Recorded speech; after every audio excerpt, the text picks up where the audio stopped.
Kabar kedekatan presenter Enzy Storia dengan Gading Martin kian merebak.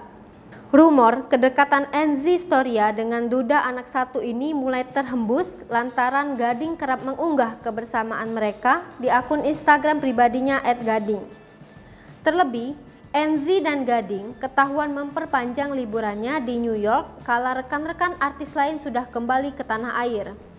Kini, beredar kabar jika mantan suami Giselle itu telah melamar Enzy di New York. Benarkah kabar tersebut? Menanggapi pemberitaan yang beredar, Enzy mengaku tak ambil pusing.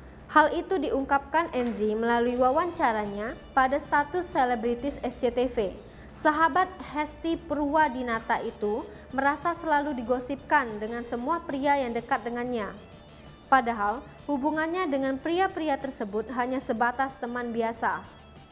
Wanita kelahiran 10 Agustus 1992 ini mengaku kabar kedekatannya dengan Gading semakin ramai diperbincangkan karena ulah Ivan Gunawan.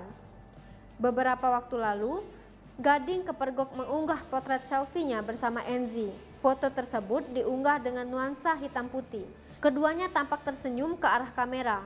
Dalam caption unggahannya, Gading hanya menuliskan tagar "Film is not dead" dan membubuhi emoji hati berwarna hitam. Ia juga menambahkan keterangan jika foto tersebut diambil oleh Enzy dengan menandai akun sang presenter. Sontak unggahan tersebut langsung dibanjiri komentar dari rekan-rekan sesama artis.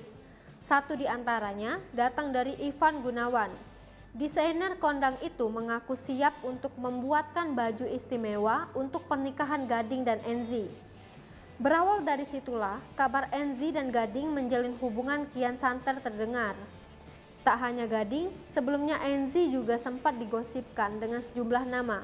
Sebut saja musisi Pradikta Wicaksono atau Dikta hingga aktor Omar Daniel sempat diisukan dekat dengannya. Tak jauh berbeda dengannya, Enzy menyebut Gading juga santai menanggapi pemberitaan yang beredar.